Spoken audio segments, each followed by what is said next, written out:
Mexico is the 11th most populous country in the world, with 121 million people. Mexico is among the world's 15 largest economies and is the second largest economy in Latin America.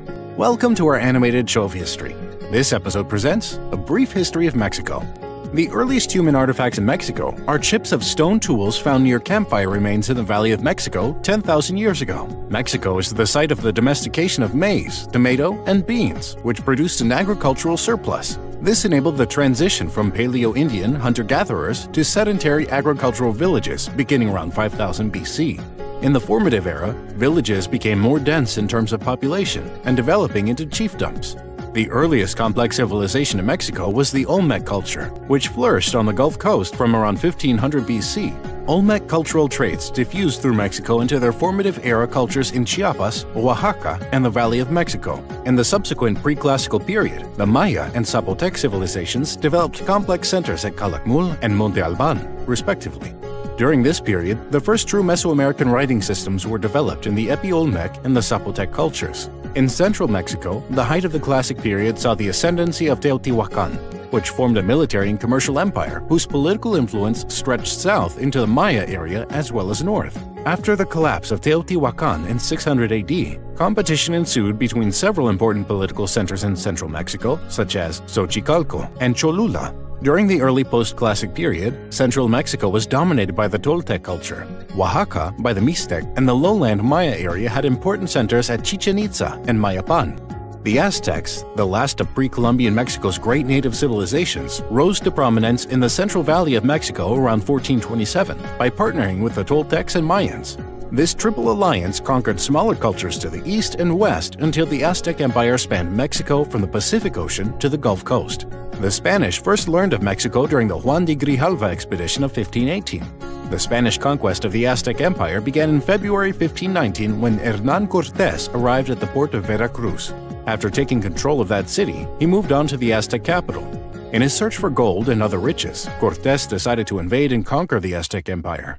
The territory became part of the Spanish Empire under the name of New Spain in 1535. Much of the identity, traditions, and architecture of Mexico developed during the 286-year colonial period. Cortés then colonized the area and named it Nueva España, New Spain. By 1574, Spain controlled a large portion of the Aztec Empire and had enslaved most of the indigenous population. Worse, the diseases brought into the society by the Spaniards devastated the indigenous population of Nueva España, killing an estimated 24 million people between 1521 and 1605. As a result of its trade links with Asia, the rest of the Americas, Africa and Europe, and the profound effect of New World silver, Central Mexico was one of the first regions to be incorporated into a globalized economy. Being at the crossroads of trade, people, and cultures, Mexico City has been called the First World City. The Catholic Church's influence was felt in the region when missionaries began arriving in 1523. The missionaries built many monasteries and converted millions of people to Catholicism. Concerned about the Catholic Church's ever-growing power, King Carlos III of Spain expelled the Jesuits from Nueva España in the late 1700s. Inspired by the American and French revolutions, Mexican insurgents saw an opportunity in 1808 as the king abdicated in Madrid in Spain and was overwhelmed by war and occupation. The rebellion began as an idealistic peasants' and miners' movement led by a local priest, Miguel Hidalgo y Costilla, who issued the Cry of Dolores on the 16th of September 1810. The day is celebrated as Independence Day.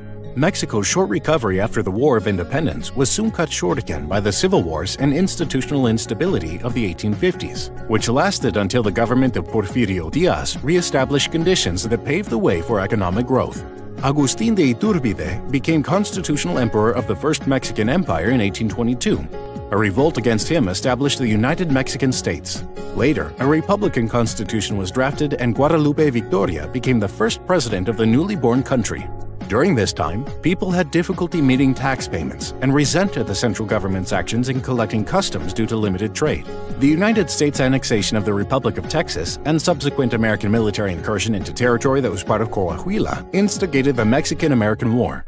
The war was settled in 1848 via the Treaty of Guadalupe Hidalgo. Mexico was forced to give up more than one-third of its land to the U.S., including Alta California, New Mexico, and the territory claimed by Texas. In the 1860s, Mexico was occupied by France, which established the Second Mexican Empire under the rule of Habsburg Archduke Ferdinand Maximilian of Austria, with support of the Roman Catholic clergy and the conservatives. France never made a profit in Mexico, and its Mexican expedition grew increasingly unpopular. Finally, in the spring of 1865, after the U.S. Civil War was over, the U.S. demanded the withdrawal of French troops from Mexico.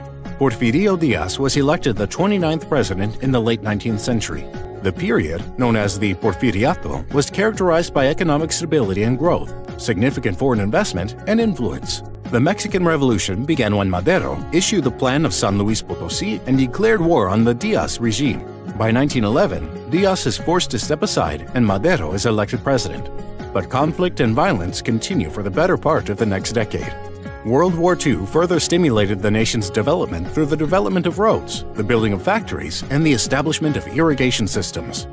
Until the 80s, Mexico remained a poor country, but experienced substantial economic growth that some historians call the Mexican miracle. In recent years, the Mexican economy has had an unprecedented macroeconomic stability.